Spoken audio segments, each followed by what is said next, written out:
ఏదైనా కావాలి అనుకోవటం కోరిక. ఎలాగైనా తీర్చుకోవాలి అనుకుంటే దాన్ని లక్ష్యము అంటారు. చాలామందికి ఒక సక్సెస్ ఫార్ములా చెప్తా. ఏదైనా సరే ప్రపంచంలో మీరు ఏదైనా కావాలి అనుకుంటారు చాలామంది. నాకు ఇలా ఉంటే బాగుండు, అది ఉంటే బాగుండు, ఇలాంటి బండి ఉంటే బాగుండు, ఇలాంటి లైఫ్ ఉంటే బాగుండు, ఇలాంటి లివింగ్ స్టైల్ ఉంటే బాగుండు, ఇలాంటి ఇల్లు ఉంటే బాగుండు. ఇవన్నీ కూడా కలలండి, కోరికలు. కోరికలు ఎవరికి ఉండవండి? చాలామంది అంటారు నాకు కోరికలు ఉన్నాయని. అసలు నువ్వు ప్రాణంతో ఉన్నావంటేనే కోరిక ఉన్నట్టు నేను చెప్పేది. అంటే పుట్టిన పసిపాప కాడ నుంచి చివరి శ్వాస వరకు ప్రతి ఒక్కళ్ళకు కూడా కోరికలు ఉంటాయి. కొత్తగా మనం ఏం పెట్టుకోని అవసరంలా. అవి మన అవసరాల నుంచి, మనం చూస్తున్న పరిస్థితులను బట్టి మనకు పలాంది కావాలనిపిస్తుంది, దాన్ని కోరిక అంటారు. కానీ ఎలాగైనా దాన్ని తీర్చుకోవాలి, ఎప్పటికి తీర్చుకోవాలి అని ఒక డేట్ నిర్ణయించారనుకోండి. ఇప్పుడు మీరే అన్నారు ఒక సొంత ఇల్లు కావాలని ఉందండి. ఒక క్లారిటీగా అడుగుతాను మేడం, ఎవరికైనా ఈ వీడియో చూసేవాళ్ళు కూడా వీళ్ళు నేర్చుకోవచ్చు. ఎవరైనా సరే సొంత ఇల్లు కావాలి అన్నప్పుడు అది కోరిక మాత్రమే. ఇప్పుడు దాన్ని లక్ష్యంగా మార్చాలి అంటే ఏం చేయాలి తెలుసా? ఎక్కడ ఉండాలి మీ ఇల్లు? ఏ రోడ్ నంబర్లో ఉండాలి, ఏ ఏరియాలో ఉండాలి, ఎన్ని గజాల్లో ఉండాలి, అక్కడ మీకు ఎలాంటి బిల్డింగ్ కావాలి, టోటల్ పిక్చరైజ్డ్గా ఉండాలి. పిక్చరైజ్డ్గా ఉండాలి. మొన్న ఒకళ్ళు వచ్చారు, సార్ నాకు ఎలాగైనా కారు కొనాలని. నీ జీవితంలో నీకు కారు రాదు అన్న. అదేం సార్ అలా అన్నారు? నీకు కారు కావాలి అన్నావు, కానీ ఏ బ్రాండ్ కారు కావాలి చెప్పలే నాకు. ఆ కారు మోడల్ ఏందో చెప్పలా, కంపెనీ చెప్పలా, మోడల్ చెప్పలేదు, దానికి ఏ కలర్ ఉండాలో కూడా చెప్పలేదు. దాంతో ఇది చెప్తే నువ్వు ఇచ్చే టైంని బట్టి, నేను ఇచ్చే ప్లాన్ ఆఫ్ వర్క్ని బట్టి, ఎందుకంటే ఒకళ్ళు పార్ట్ టైం ఉంటారు, ఒకళ్ళు ఫుల్ టైం ఉంటారు వర్క్ చేసేవాళ్ళు మార్కెటింగ్లో. మీరు ఇచ్చే టైంని బట్టి నేను ఇచ్చే ప్లాన్ ఆఫ్ వర్క్ ఉంటుంది. దాన్ని బట్టి ఏ డేటు, ఏ మంత్, ఏ ఇయర్, మీ సెంటిమెంట్ ఉండొచ్చు, మీ బర్త్డే, మ్యారేజ్ డే, పిల్లల బర్త్డే, ఏదైనా ఒక డేటు, మంత్, ఇయర్ కల్లా నేను ఈ కారు, ఈ బ్రాండ్, ఈ కలర్ని నేను ఇంటి ముందు తీసుకెళ్తున్నా. దీన్ని గోల్ అంటారండి. దాని మీద ఒక లైన్ రాశాను, పడుకోని కనేవి కలలు, పడుకోనివ్వకుండా పరిగెత్తించేవి లక్ష్యాలు. ఎప్పుడైతే డేట్ ఫిక్స్గా ఉంటుందో, మేము కొన్ని నేర్పిస్తాం ట్రైనింగ్లో, ఏదైనా అచీవ్ చేయాలంటే నీ కోరికని లక్ష్యంగా మార్చుకో. ఆ కోరిక కూడా ఎదుటివాడికి ఉంది అని నీకు కావాలనుకుంటే మనం దాని మీద ఫోకస్ చేయలేం. కానీ మన నీడ్ నుంచి పుట్టాలి కోరిక. మనకున్న అవసరాలు, ఇబ్బందుల నుంచి ఆ కోరిక పుట్టాలి. ఆ కోరికకి ఒక డేటు, మంత్, ఇయర్, ఒక పిక్చరైజ్ ఇవ్వాలి.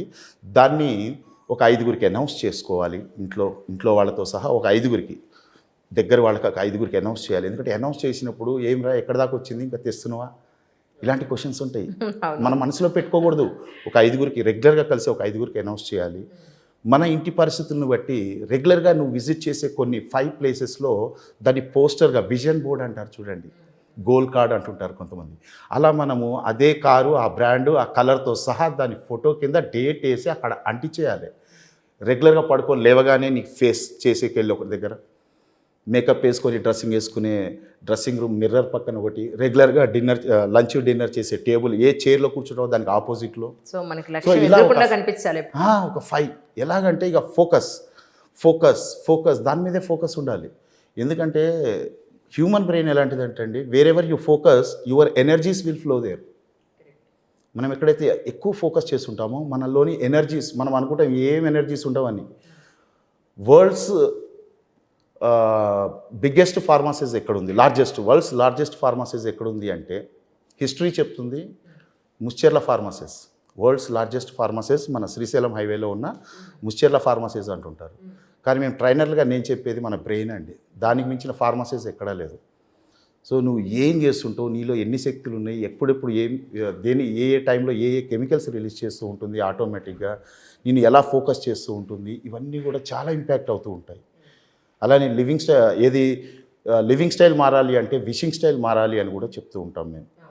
చాలామంది చూడండి సక్సెస్ పీపుల్, మనం రెగ్యులర్గా వెళ్ళి గుడ్ మార్నింగ్ సార్ అంటుంటాం, వాళ్ళు మాత్రం happy morning, wonderful morning, excellent morning. మనం అనుకుంటాం ఏముంది విషింగ్ స్టైలే కదా అని. రెగ్యులర్గా నువ్వు విష్ చేసే స్టైల్ నీ బ్రెయిన్ విని దాన్ని రిసీవ్ చేసుకొని దాన్ని నీ లివింగ్ స్టైల్ మీద ఇంపాక్ట్ చేస్తుంది. సో ఇది కూడా ఒక సైన్స్ అండి. విషింగ్ స్టైల్ మారాలి.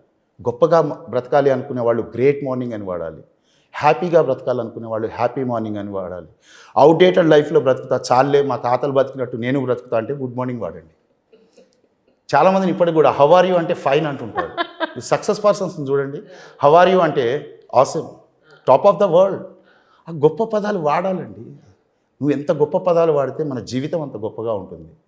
సో ఇలాంటి జీవితాన్ని ఇచ్చే పాఠాలు ఓన్లీ ట్రైనర్స్ దగ్గర దొరుకుతాయండి. సో నేర్చుకోవాలి అందరూ కూడా అంటుంటారు. మీరు ఎంతమంది అండి మీ పేరెంట్స్కి సంతానం? నేను మా చెల్లెలు ఇద్దరే? ఇద్దరం. అద్భుతమైన విషయం ఏంటంటే మీ దాంట్లో చాలా మందిని కంటే ఉంటారు, క్రికెట్ టీం ఉంటారు, కబడ్డీ టీం ఉంటారు, చాలా చాలా టీం అయ్యో మీ పేరెంట్స్ కి చేతిలో ఇద్దరు నమస్కరించాలి అలా అయితే, ఎందుకంటే సంథింగ్.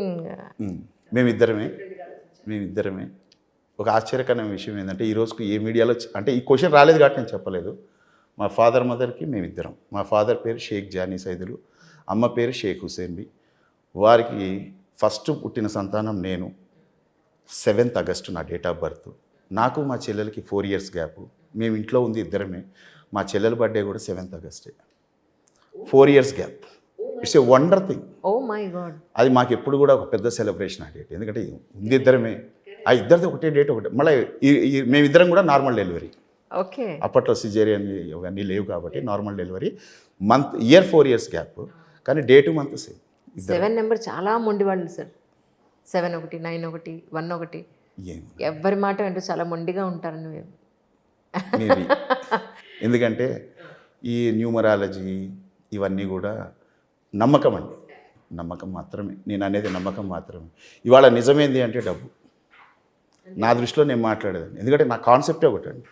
ఎవరైనా సరే మీ జెండర్తో సంబంధం లేకుండా, మీ చదువుతో సంబంధం లేకుండా, మీ వయసుతో సంబంధం లేకుండా ఓన్లీ బాగా సంపాదించాలి అంటే మార్కెటింగ్ నేను చెప్తున్నా కదా.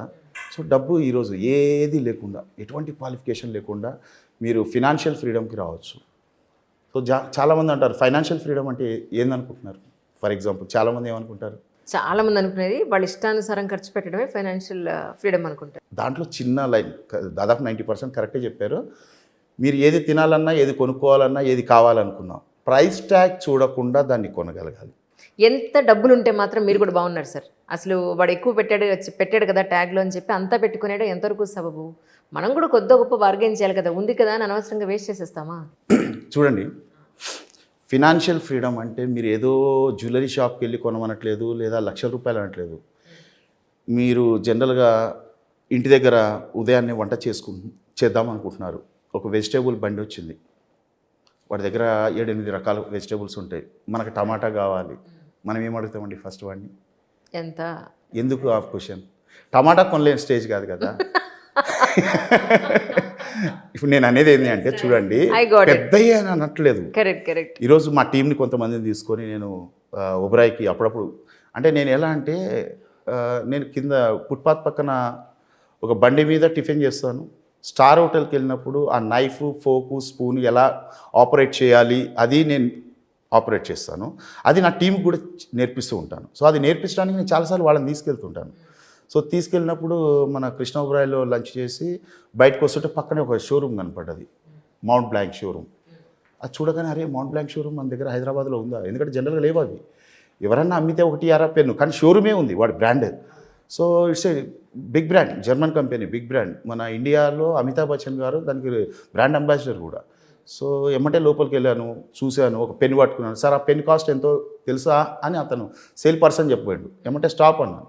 నాకు నచ్చితే తీసుకుంటా, ప్రైస్ చూసి కాదు. కరెక్ట్. పెన్ తీసుకున్నాను, అక్కడ పెట్టాను, కార్డు ఇచ్చాను, స్వైప్ చేసాడు. ప్యాక్ చేస్తుంటే బాక్సింగ్ చేయి, పెన్ అయితే ఇచ్చేసాను, జేబులో పెట్టుకున్నాను. So nice. వస్తూ కార్లో మెసేజ్ వస్తే చూసుకున్నాను ఆ పెన్ కాస్ట్ ఎంతో. అంటే కొనేటప్పుడు నేను అడగలేదే. 78,000 అండి. That's great. 78,000. సో అట్లా ఒకటండి మనకి ఈవెన్ టమాటా కానివ్వండి, ఏదైనా మీరు ఫ్రూట్స్ కానివ్వండి, చిన్నగా స్టార్ట్ చేయాలి. ఇప్పుడు మీరు ఒకటేసారి పెద్ద వస్తువుకి వెళ్ళండి అనట్లేదు. We have to start. Tiffin ఫ్యామిలీతో వెళ్ళారు, మనం ఏం చేస్తాం? ఐటమ్స్ చదువుతూ పక్కన ప్రైసులు చూస్తూ ఉంటాం. ప్రైస్ ఎందుకు చూడాలి? ఫ్యామిలీతో వెళ్ళాం, స్టెప్ బై అరే ఇంట్లో అయితే తక్కువలో వస్తుంది కదా, వీడు చూడు ఇంత తీసుకుంటుండు, అవన్నీ ఫ్యామిలీతో వెళ్ళినప్పుడు ప్రైస్ చూడకూడదు కదా. మనం ఎక్కడికి వెళ్ళినా ఫ్యామిలీతో వెళ్తారు, కూర్చుంటారు. ఎవరైతే పెద్దవాళ్ళు కూర్చొని పిల్లల ముందే ఇది ఇంత ఇది ఇంత ఇది ఇంత అని చెప్తూ ఉంటే పిల్లలు కూడా రేపు ఇది ఇంత అంటుంటారు. సో కాబట్టి పేరెంట్స్ అయినా సరే, ఎవరైనా సరే ఫినాన్షియల్ ఫ్రీడమ్ స్టార్ట్ చేయండి. మనం కొనగలిగే వస్తువుని ఫస్ట్ కొనండి, ప్రైస్ అడగకుండా ప్రాక్టీస్ చేయండి. Absolutely. That is called financial. I will accept. Sir అలా మీ జీవితంలో మీరు నేను ఒక గోల్ రీచ్ అయ్యాను అన్న పాయింట్ ఏముంది సార్? అలా అద్దె సైకిల్ మీద ఇదే హైదరాబాద్లో మజ్జిగ ప్యాకెట్లు అమ్ముకునే నేను ఈరోజు మీ స్టూడియోకి రేంజ్ రోవర్ కార్లో వచ్చాను. That's so nice. It's my own car. That's so ఒక 8 bedrooms విల్లా కట్టాను బంజారా హిల్స్ రోడ్ నెంబర్ 10లో. ఓకే. Family. బెడ్రూమ్స్ ఎందుకు సార్? అంటే ఫ్యూచర్ అండి. దాని ఫుటింగ్ 12 floors ఇచ్చాను. నేను కట్టింది 5 floors. ఓకే. 5 floors 8 bedrooms ఇచ్చాను. కానీ ఫుటింగ్ మాత్రం నేను 7 floors వేయగలిగేంత ఫుటింగ్ తీసుకున్నాను ఇంజనీర్ దగ్గర. ఎందుకంటే ఆల్రెడీ ఒకప్పుడు రేకులు ఇల్లు అది పడేసి పిల్లర్లు లేకుండా గనెట్ గోడలు అంటారు, రాతి గోడల మీద 2 floorలు వేసి దాదాపుగా 20 ఏళ్ళు ఉన్నాం. మళ్ళీ అది పడేసి ఇప్పుడు నేను విల్లా కట్టాను, పక్కది కూడా తీసుకొని 300 square yardsలో కట్టాను. రేపు పిల్లలు మళ్ళీ దీన్ని పడేయకూడదు. సో ఇప్పుడు నెక్స్ట్ ఒక 20-25 years వరకు కూడా ఈ 8 bedrooms సరిపోతుంది. సిస్టర్ ఫ్యామిలీ కూడా నాకేందంటే ఇందాక చెప్పే కదా, బావగారిని ఒప్పించి చెల్లెలు నొప్పించి 2 అల్లుళ్ళని మొత్తాన్ని తెచ్చేసుకున్నాను. ఇంట్లోనే జాయింట్ ఫ్యామిలీ.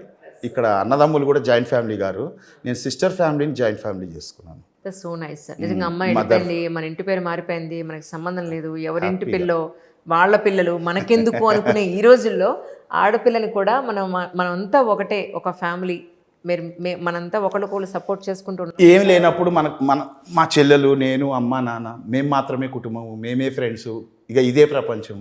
చెప్పాను కదా, ఎవరి దగ్గర వాళ్ళు కూడా మనకి పెళ్ళిళ్ళకి ఇన్విటేషన్ ఇచ్చిన వాళ్ళు లేరు. ఈరోజు కొంచెం ఎదిగి సక్సెస్ అయిన తర్వాత అందరి రోజు ఇన్ని కార్డులు వస్తున్నాయి ఇంటికి, ఆ పెళ్ళికి రండి, ఈ పెళ్ళికి రండి అని.